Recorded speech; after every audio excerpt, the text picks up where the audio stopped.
Assalamualaikum, ketemu lagi di kontennya JJ Okocha.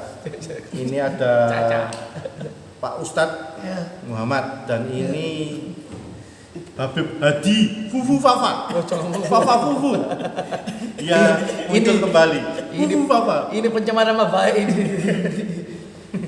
Fufu Fafa kembali lagi di channelnya saya. Gimana kabarnya? Enggak kelihatan lama. Iya, lama tak jumpa, kacamata kamu tambah hitam kayak kamu. Konsernya September long time. Long time. Ini masalahnya, masalah bahasa apa ini? Masalah was-was ini. Iya. Hari ini bahasa apa Ustaznya? Seuson dan was-was ya? Seuson atau was-was? Apa enak? Seuson atau was-was apa? Was-was saja dulu. Kita bahas was-was dulu supaya JJ Okocha gak was-was menghadapi orang semuanya. Iya, kita harus waspada. Harus waspada di channel Banyak YouTube kejahatan saja. di Indonesia. Jadi kita harus waspada. Fufu Fafa Fafa. Coba Jero guys. Iya. Ini gimana ya menurut Pak Ustadz tentang seuson dan was-was itu boleh tidak kita pegang buat jaga-jaga selama kita hidup di dunia ini? Nangis aku. Dalam arti pakai intuisi kita harus dipakai, boleh tidak? Iya. Memang ada istilahnya kan semua itu perbuatan hati ya, baik suudzon, was-was, yang katanya intuisi itu nanti ya. Kalau intuisi itu nanti nyambungnya ke firasat. Kalau dalam bahasa syariat gitu. Dan itu semua perbuatannya kalbu. Ya, artinya hati. Orang sering ya anggaplah orang sering menerjemahkan itu hati. Kalau ya bukan saya sih, saya enggak, siapa kita berpendapat, kita menukil kalau dari kitab Imam Ghazali sebetulnya itu bukan kalbu, itu bukan lebih ke hati, tapi dia apa istilahnya heart, yakni jantung. Cuma ya tentu bukan jantung yang jasmani ini, kalbu itu kan sifatnya rohani. Kalbu sama kaldu apa bedanya Pak Ustaz? Itu mie instan. Mentang-mentang jualan mie. Fafa. Promosi sekali ya. Sanjay mie Sanjay. Mie pangsit. Kata-katanya nyanyikan mau. Oh iya. Iya, nanti kita ke sana nanti. Kita makan mie. Mas JJ Okocha. 3 makan mie yang kameramannya enggak dikasih makan. Oke? Ini di masalah top kalbu ini. Ya. Kalbu bukan kalbu ya. Was-was itu kan lebih kepada apa ya? Ada namanya bahasa, kalau di Quran memang bahasanya was-was. Kalau di itu pasti di bahasa Arab berarti. Kitab ya. Dan alladzi yuwaswisu fi sudurin nas, itu setan itu sukanya yuwaswis. Setan memberi bisikan. Jangan ngomong jangan dilirik tengah ini.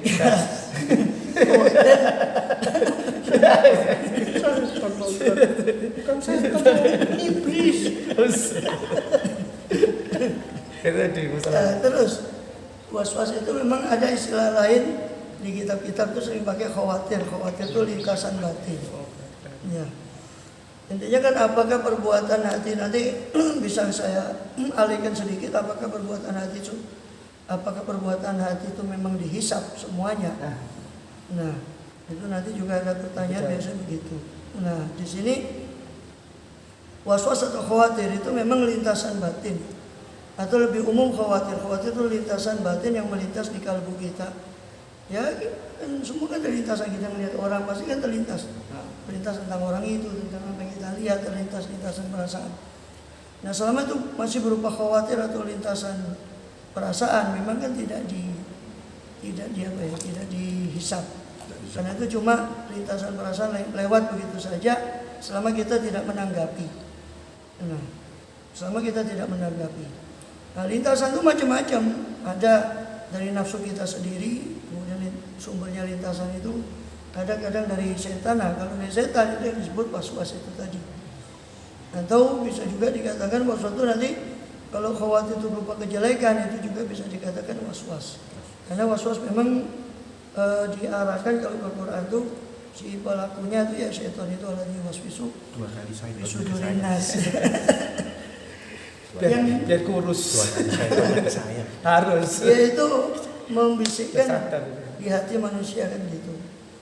Nah, jadi artinya bagaimana hukumnya waswas? Jadi waswas itu perbuatan setan. Kalau dihukumi ya tidak ada tidak ada anu. Ya karena nanti akan menyebut banyak setan ya. Karena ini waswas itu kaitannya kan memang Salah satu sifatnya setan. Syaitan was bukan profesi. Perbuatannya Saya setan. menjelaskan. Diwaswasi Supaya itu, supaya was-was. Ya. Jadi kan gitu artinya apa hukumnya waswas? Kalau waswas ini dia sebagai lintasan batin, dia tidak dihukumi memang kan itu lintasan batin. Nah, semua lintasan batin itu melintas begitu saja di kalbu kita, baik itu dari setan, baik dari nafsu kita, baik dari luar. Gitu. Jadi ya intinya apa istilahnya? Intinya kan dia kalau ditanya waswas itu hukumnya gimana ya? Selama sesuatu itu di luar ikhtiar kita ya kita tidak dihukumi kan gitu. Lintasan batin umpama, baik lintasan batin itu umum ya. Ada lintasan baik, ada lintasan ke arah keburukan. Selama kita tidak menanggapi lintasan itu, kan gitu. Jadi orang yang punya insting jelek kan pasti melihat sesuatu. Orang itu maling lah gampangannya. Dia kan akan terlintas. Nah, sekarang lintasan itu ditanggapi apa enggak? Ketika lintasan batin yang jelek itu ditanggapi, nah, ketika ditanggapi itu nanti akan berproses. Berproses artinya mulai menguat mungkin, nanti dia akan mulai timbul syak, namanya keraguan. Nah, keraguan itu antara melanjut lintasan buruk itu apa tidak? 50-50. Nah, kalau masih syak ini masih belum dihukumi dalam syariat. Nah, kemudian ketika dia sudah lebih dari syak 50, 60, 70 atau bahkan sampai 80 itu namanya dzon. Dzon itu tadi dugaan. Nah, makanya kita kenal ada husnudzon, dugaan baik, ada suudzon. Nah, ada su itu artinya buruk, dzon itu dugaan yang buruk. Ya. Nah, kalau sudah sampai batas dzon, ini yang kemudian dinilai nanti, karena dia sudah mulai menguat. Ada dugaan berarti 70%, 80% dengan 30. Nah, itu masalah waswas dengan suudzon. Jadi beda memang. Waswas itu timbulnya karena dari syaitan. Maka kita dianjurkan tidak mengikuti waswas. Dan konotasinya kalimat waswas itu lebih kepada keburukan. Nah, sebagian ahli sufi, ahli masalah hati itu menggunakan ilham. Nah, ilham itu apa? Face to face dengan waswas tadi. Kalau ilham itu bisikan ke arah kebaikan, waswas itu lebih kepada bisikan ke arah keburukan. Nah, dua-duanya baru sebatas bisikan, dan bisikan itu seperti yang saya katakan tadi, itu selama masih berupa lintasan, itu tidak dihukumi. Lintasan perasaan, lintasan hati, lintasan batin itu tidak dihukumi. Baik yang baik atau yang buruk tidak dihukumi. Sampai berproses tadi, sampai menjadi syak, keraguan, iya apa tidak, melakukan apa tidak, itu syak belum dihukumi. Sampai dia menduga kuat, bahkan setelah dugaan, setelah dzon naik lagi dia. Naik lagi sampai tasmim menjadi niat, azam itu tekad berubah menjadi niat. Niat itu tinggal tunggu kesempatan aja. Ada kesempatan dia akan melakukan niatnya itu. Nah, ini sudah dinilai. Kalau sudah sampai batasan ini dinilai, walaupun itu belum sampai ke kejadian. Karena bisa jadi dia mau melakukan ada kehalangan sesuatu kan dia. Tapi kan judulnya dia sudah mau melakukan, nah itu masalahnya. Nah, kok enak gak dinilai kan gitu. Jadi tetap dinilai. Makanya kalau antum baca di Quran maupun di hadis, memang ada beberapa dalil yang kelihatannya bertentangan. Seperti di surat nilai imam surat wa itu belum mafi wa yuhasibkum bihillah kan gitu. Apapun yang kau tampakkan atau kesembunyian dalam hatimu, Allah akan hisab. Nah, soalnya kan di sini perbuatan hati dihisab. Tapi di hadis lain kata di dalil lain berupa hadis, orang baru kerentek itu keburukan tidak ditulis keburukan. Nah, bagaimana? Nah, seolah kan dalil-dalil ini seolah bertentangan. Menurut satu dalil seolah kita tersimpulkan bahwa perbuatan hati itu dihisab. Dalil lain mengatakan seolah perbuatan hati tidak dihisab. Maka Imam Ghazali di Ihya'nya itu menjabarkan bahwa perbuatan hati itu macam-macam. Ada yang batasan yang tidak dihisab, ada batasan yang sudah dihisab dari perbuatan hati. Ya. Nah, waswas itu masih berupa lintasan batin. Nah, saran di Quran kan memang kita nggak boleh ikuti, terutama lintasan batin yang buruk kita itu nggak boleh kita ikuti. Gitu. Hanya kalau ngikuti waswas tadi cuma curiga sama orang umpama. Ya kan dipukul itu. Siapa ini? Itu nanti lupa. Cuma curiga. curiga sama orang. Dipukul aja langsung nangis. Nah, itu Langsung siapa akhirnya. ini? Iya gitu. Was-was kan gitu. Terlalu tinggi was-was. Jadi Kayak- was-was. Kayak mau berangkat ke acara pengajian nggak mau Ya. berangkat was-was juga itu. Ya kayak dicolek kayak Col. ini jangan-jangan digendam. Contoh. Itu contoh. Kejahatan ini. Ya. Jadi kan Ini saya lagi. itu kan yang curhatnya kan asalnya dari Iya, supaya situ kita kan sampai- supaya hilang isi was-wasnya. Jadi ada contoh supaya lebih paham jadi harus dikonkretkan gitu loh. Langsung dipraktekkan. Masalahnya dikonkretkan. Langsung dipraktekkan. Terus ini kan gitu. Hanya was-was yang menuju ke arah keburukan. Perintah Quran kan jangan kita ikuti gitu loh. So nanti kalau diikuti itu hanya jadi suudzon tadi kan gitu. Nah, terus apa kata mungkin orang banyak timbul pertanyaan, terus gimana kita nggak curiga atau waspada? Apa hubungannya waspada dengan suudzon? Beda. Kadang zon itu dugaan subjektif menurut kita. Suudzon itu subjektif menurut kita. Yang sebetulnya kalau diobjektifkan di fakta kejadian, itu nggak ada indikasi, tanda-tanda yang mengarah kepada kita punya dugaan gitu. Tapi kita sendiri yang dasar memang kita subjektif aja kita membuat suatu dugaan. Nah, kok dihisap? Nah, hisapnya itu kan menurut dugaan kuat kita. Kita menduga itu walaupun nggak ada indikasi, tapi kita terus pokoknya jelek, pokoknya jelek. Nah, ini kita menimbulkan dugaan sendiri gitu. Nah, itulah kemudian karena seperti saya bahas tentang masalah penyakit hati apa namanya? Perbuatan hati itu kan kalau sudah sampai dugaan itu dinilai nanti. Nah, kalau baru sebatas was-was, bisikan, lintasan batin itu memang tidak ada nilai. Karena itu di luar ikhtiar kita. Tapi itu tadi caranya jangan terlalu diikuti. Was-was tadi kalau sudah datang was-was harus ditepis. Nah, kecuali memang ada indikasi kuat. Ya macam-macam lah indikasi kita bisa melihat kan. Ini ada indikasi tanda-tanda enggak yang menguat ke arah itulah. Itu baru namanya kewaspadaan. Tanda-tanda Nah, atau ketika ada gejala. ada indikasi. Nah, tapi kalau ini bukan suatu indikasi, tapi kita semua ya agak repot ya memang. Karena itu nanti mungkin kalau mau kita vulgarkan itu tadi hubungannya dengan psikis atau kejiwaan kan gitu. Orang itu kan beda-beda. Ada yang orang terlalu sensitif ya dia punya sehingga yang sesuatu yang seharusnya bukan indikasi ke arah buruk itu, tapi mungkin karena subjektif dia, hanya dia menilai itu sebuah indikasi ke arah keburukan. Nah itu kalau gitu agak repot kalau bahasnya agak gitu. Kalau bahasnya macam itu repot ya nanti kembali ke subjektivitas masing-masing orang. Ya intinya kalau memang itu tidak ada indikasi kuat, jangan kita gampang-gampang menjatuhkan tuduhan buruk pada orang gitu.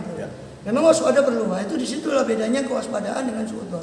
Kalau suudzon itu lebih kepada dugaan. Makanya katakan ya amanu jatanibu katsiran minadh-dhanni inna ba'dadh-dhanni ismun. Di dalam surah Al-Hujurat dikatakan wahai orang beriman, jauhilah banyak-banyak dari prasangka. Sebab sebagian besar prasangka itu jatuhnya ke dosa. Jatuhnya ke arah dosa, kebanyakan prasangka. Kenapa? Karena punya praduga, prasangka itu kebanyakan tidak berdasarkan indikasi yang kuat, yang sifatnya objektif. Kebanyakan berdasarkan subjektivitas kita gitu. Berdasarkan banyak itulah. Itu bedanya kita waspada sama. Kalau waspada memang sudah ada indikasi kan gitu. Ke arah situ ada orang dia mengendap-endap ini. Itu ada indikasi kuat. Nah, masa nanti suudzon kita, jangan suudzon sama orang. Ya, bukan tempatnya kan gitu. Ya, apa? Yang tadi yang itu Ustaz, mau tanya dia masalah apa kita berniat jelek itu dari tulis dulu dan kalau kita berniat baik ya, sudah dicatat. Ya itu, memang. Ya memang, maksudnya dari situ. Ya memang di sisi Kan lain istilahnya tidak ada niatan. untuk Memang kebaikan. penilaian antara niatan baik dan niatan buruk oleh Allah Taala tidak disamakan. Ya. Memang niatan buruk itu selama belum kelakon, selama iya, belum jadi. terlaksana, Nah, memang dia tidak dinilai. Nah, tapi kalau niatan baik meskipun belum terlaksana dia sudah dinilai satu kebaikan. Ketika dilaksanakan niat baik itu minimal dia dapat 10. Minimal dia dapat 10. Kalau Ya, di hadis lain bahkan lipat gandakan sampai 700 sampai ditambah lagi dengan janji Allah, wallahu yudhaifu liman yasha. Allah melipat gandakan bagi siapa yang dia kehendaki gitu. ada yang cuma tanya-tanya, ini gimana caranya, gimana caranya nggak berangkat itu ya kayak ini. Iya. Saya Berarti kan niatnya cuma Ya enggak tahu niatnya tuh niat berapa tanya persen. aja apa emang nggak mau tanya, nggak mau kayak gimana nih sama ustadznya nih? Oh ini acaranya, oh dia nanti berangkat tapi nggak berangkat ya apa gitu? Inilah itu Bapak. Ya apa hukumnya? Hukumnya mumpung ini ada Ya pelakunya di kalau sini. niatnya kuat. Tapi nggak berangkat, apalagi kena Itu hujan. tadi kan, berarti Mau kan itu oleh kayak garam. itu kan menandakan niatnya kan masih belum begitu kuat. Teguh ya? Seandainya niatnya teguh kan, bagaimanapun alasan dia akan cari jalan untuk melaksanakan. Ya oh ya jangan Itu gimana itu mau berangkat? ngetes air. Itu cuma nggak berani. Nggak berenang jadi ngetes air. Emang jadi banyak tanya, di mana itu acaranya? Di sini, lo temen tanya acaranya. Lo iya sama ustadznya. Ayo iya, ya nanti aku ketemu di rumah. Gak ngojol. Berarti kan, Jadi kan kurang. berarti Makanya kan ada doa mengatakan kan Nah, itu loh. niat baik itu harus artinya dibuktikan dengan dicontohkan oleh beliau orang yang dia mencari rezeki. Niatnya bagus. Kalau saya ada kelebihan saya mau infakkan ke jalan Allah, mau saya sumbang kepada kebaikan, macam-macam. Masya Allah niatnya. Nah, cuma betul apa enggak niat ini tidak? Itu dibuktikan nanti. Ketika dikasih kelebihan, betul enggak dia gunakan itu untuk kebaikan. Nah, kalau betul berarti insya Allah niat yang tadi Sampai. betul kan gitu. Tapi kalau cuma niat tuh ya kalau bahasa kita akeh tunggal ya. Kan tanya Pak Ustaz. Tanya Kan ada aja. pepatah. Tanya kata apa? Pepatah kan bilang. Apa itu? Tanya dulu daripada sesat di Jalan ranjang. gitu. Oh, Biru ya. jalan. Jalannya mainnya di situ, makanya sesat terus kamu jalannya ini rupanya belum sampai jalannya ini. Banyak tanya tapi nggak pernah terlakukan. Ini tadi makanya tanya terus, ini di mana ini? Oh iya, di mana? Seminggu 4 kali, tapi nggak ada yang datang cuma sore tok. Itu pun di luar ngajinya. Jaga parkir. Ya bagus ya kan. Harusnya sudah bagus. Aduh bagus. Nanti Tinggal menerapkannya tinggal naik kelasnya, nggak naik tetap di PAUD terus. nanti Naik lagi kelas ke, gitu. ke teras. Main teras masih masuk dalam nulis gitu. Nggak apa lagi. pulang. Bye. Jadi Mang Waspos ini memang sifatnya setan ya, Bro. Ya artinya Setan. bisikannya sumbernya itu dari setan. Tanya jangan ke saya, bukan aja. Itu adalah bubu. Ya itu makanya kita supaya orang itu juga memang sifat waswas ini emang ya apa ya terbesit di dalam hatinya Ya setiap manusia semua. lintasan batin. Batin dari Tinggal kita setiap manusia. setiap lepas dari was-was. Lintasan batin itu kan mungkin ratusan ribuan Ratusan. sehari kita terlintas Nah, apa dan batin kita terlintas. Terlintas ini terlintas masalah pribadi, terlintas masa lalu, terlintas masa akan datang. Dan semacam selama itu masih lintasan itu tidak ada masalah. Kalau Ya, udah jangan kita tangkap Rakyat dia kecuali emang ya. mau melaksanakan Ya kecuali lintasan Sudah yang ada baik, gerakan. nah itu segera ditanggapi. Mumpung ada kerentek yang baik, nah, sebab kalau nggak ditanggapi nanti Hemat. lintasan baik itu hilang.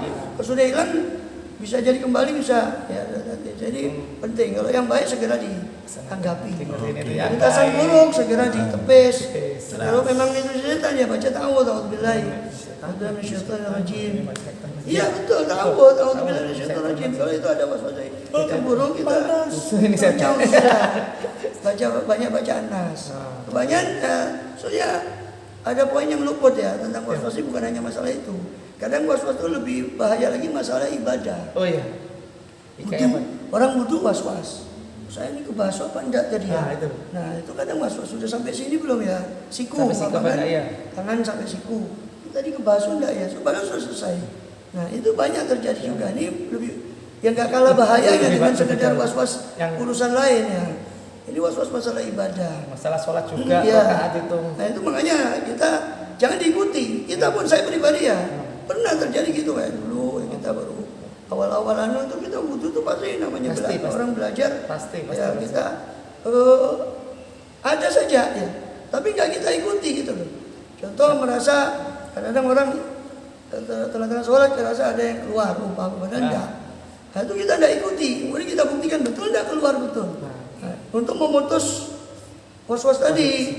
Jadi segera diputus. Sebab ada orang yang kaset. Apa kaset itu? Terlanjur. Akhirnya menjadi-jadi tambah was-was itu kalau diikuti dia makin menjadi. Semua maka- tingkah lakunya salah Iya, semua. artinya parah ketika sampai parah. Saya dapati orang betul ini kenyataan. Jadi sampai 1 jam di kamar mandi itu masalah urusan bersuci. Nah, itu sampai 1 jam hanya kan kalau sholat yang pendek seperti maghrib ya habis. Masalah. Waktunya habis, maghrib itu kurang lebih 1 jam. Iya. Masuknya maghrib, umpama. Salam. Jadi hanya itu bahaya. Kok bisa sampai parah? Saya perhatikan orang-orang semacam itu tuh biasanya diikuti dari awal. Dia diikuti. Artinya was-wasnya itu dia perturutkan. Nggak ada usaha dia putus. Nggak ada usaha dia putus ya harusnya khusyuk kan gitu. Ketika sholat, ketika wudhu juga harus perhatian. Nggak langsung asal wudhu itu saja kan. Ketika dia perhatian betul dia niat itu auto hatinya di model wudhunya itu. Ya all out lah dalam wudhunya. Insya Allah was-wasnya nggak akan terjadi. Sholat pun begitu. Jadi intinya was-was masalah ibadah itu juga ya, itu bahaya dan jangan diikuti. Selain kita minta pertolongan kepada Allah SWT. Terakhir kan saya bisa tutup dengan ada kisah kan gitu. Jadi satu orang dulu murid ini nanya sama tes sama gurunya, syekhnya sama gurunya bilang, kamu kalau umpama kamu lewat ya, di satu gembalaan. Dulu kan pengembala itu pakai anjing gembala ya, untuk membantu gembala kambing itu ada anjing gembala. Kamu lewat situ digonggong sama anjing, apa yang kamu lakukan? Kata gurunya gitu. Kata muridnya, ya saya usir, saya gesu anjing itu, yang penting pergi. Terus kalau balik lagi dia gonggong lagi, ya saya usir. Kalau nggak bisa, saya lempar pakai batu, saya lempar. Nah, kata gurunya, kamu terlalu payah. Cukup kamu pergi ke pemilik anjing gembala ini, kamu kasih pemilik, tolong anjing sampean ini tolong ditangani. Nah, maka tentu pemilik anjing lebih tahu. Nah, ini perumpamaan kata gurunya, kamu sama setan, kamu melawan setan itu. Ya tidak bisa. Setan itu namanya dijuluki waswasil khannas. Makhluk yang suka memberi bisikan dan dia khannas. Khannas itu hilang-hilang timbul. Nah, makanya bintang kelap-kelip itu disebut khunnas. Ya, fala uqsimu bil khunnas di surat At-Takwir, khunnas. Kenapa disebut khunnas? Karena kelap-kelip. Cahayanya kadang nampak, kadang hilang. Setan disebut khunnas karena hilang timbul ketika orang baca ta'awudz billahi dia pergi. Tapi jangan harap dia tidak kembali, dia bakal kembali lagi. Sehingga makanya disebut khunnas. Khunnas itu yang hilang-hilang timbul. Nah, maka ya kecuali orang yang sudah takwa ya, sudah Umar yang diceritakan bahwa kalau satu jalan Umar itu kata Rasulullah, berjalan situ setan akan minggir. Itu saking kuatnya imannya. Nah, itu perlu memperkuat keimanan sampai derajat seperti itu orang-orang soleh seperti itu. Memang ya gentar setan. Kalau macam kita banyak kita ya setan itu ya.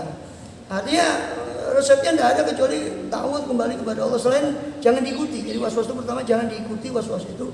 Kedua kembali kepada Allah Ta'ala, baca An-Nas, baca ta'awudz, a'udzu billahi minasyaitonir rajim, a'udzu bikalimatil tammah min syarri ma khalaq. Saya berlindung dengan kalimat Allah yang sempurna dari segala keburukan yang Allah ciptakan. Bismillahirrahmanirrahim, la yadurru ma ismihi syai'un fil ardi wala samaa'i wa samiul alim. Dengan nama Allah yang tidak mungkin bisa memberi madarat dengan nama Allah yang di langit ataupun di bumi. Itu kalimat-kalimat seperti itu kan bisa melindungi orang itu. Ya. Tapi kalau saya ketemu setan, saya tanya dulu Pak Ustaz. Apa Saya tanya dulu. Apa setan? Kamu Kristen apa Katolik apa Islam? Baru nanti dibacai. Kalau Islam bacai ayat kursi. Kalau Kristen dibacai Injil. Itu baru tahu. Setannya Kristen dibacai ayat kursi ya setannya tidak lari Pak Loh, Ustaz. tidak bisa. Nggak ada ini. Maksudnya tuh dibacakan ayat kursi itu langsung kan pusat setan ya. kan rumah saja itu tidak akan mendekati ke rumah itu. Nah, kemudian efek malas ya gini ini. ya kecuali setannya setan kepala hitam. Ya ini betul, betul. Itu betul ada. Jadi Abu Dzar itu pernah diwasiatin bahwa Abu Dzar, sahabatku, jangan mintalah perlindungan itu min syayatin daripada setan-setan manusia. Akhirnya kaget sahabat Nabi kaget. Apa ada ya Rasulullah? Kok ada setan manusia? Iya. Satu-satu ini. Kalau saya sering bilang tuh setan kepala hitam. Yang doyan kopi putih hitam. Setan kepala hitam yang doyan fulus. Iya pasti ini dia. Fulus. Ya. Itu jagungnya enggak. Enggak ada. Depan ya. ada. Kata Rasulullah.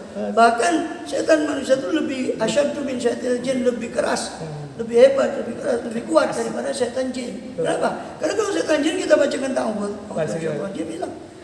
Jangan salah terkam ya. Saya khawatir salah tangkap bahwa setan dengan jin itu beda. Setan itu lebih menjurus ke jin yang durhaka, itu yang disebut setan. Tidak semua. Ada jin-jin itu yang memang muslim. Nah, tapi setan itu lebih kepada jin yang durhaka kepada Allah Ta'ala ya di luar Islam, bagi tidak beragama, karena jin itu ada yang mungkin ateis, ada yang Ada Katolik. iya, Beraneka ragam Pancasila. Masya Allah. ya, seperti Jelas. itu. Ya. Oke, sudah jelas ya. Sudah jelas sama Sudah saya jelas. rambut apa kepala hitam itu ini kepala hitam. Nah, ini cuma bercanda yang masalah itu tadi. Ya, Tapi kita- yang terakhir tadi betul lah kata Ustaz tadi. Kalau emang kita baca dulu auzubillahi tadi Ya, semuanya insya Allah berlaku. Kalau yang manusia Nah, memang ya, benar-benar susah kan gitu. Susah. Kita ada setan Ngejak. manusia itu Ngejak. ngajak ke arah Ke arah mana? mau ngaji diajak ayo ke sana aja, Cuma mau mau ngaji cuma di parkiran aja. Ya, tadi ada kejadian kayak gitu. Tetap Kayaknya itu tetap saya. tetap deh. Kayaknya saya. Insya Allah ya sudah insya Allah. kan sulit kan, mau dibaca auzubillah kadang si setan yang kepala hitam tadi lebih fasih Fasih. baca auzubillahnya daripada kita kan gitu. Gak mau Kalau masuk. setan jin Langsung. insya Allah. Insya Allah nanti insya Allah ketemu lagi di channel JJ Okocha bersama Sanjay. Jangan lupa isi kolom Isi komentarnya. kolom komentar. Kalau mau tanya Ya. bisa DM saya, bisa DM Habib Badi. Bapak aja teman-teman. Ini berat dari apa. Oke, sampai jumpa lagi. Sampai ketemu lagi. Assalamualaikum. Waalaikumsalam. Salam.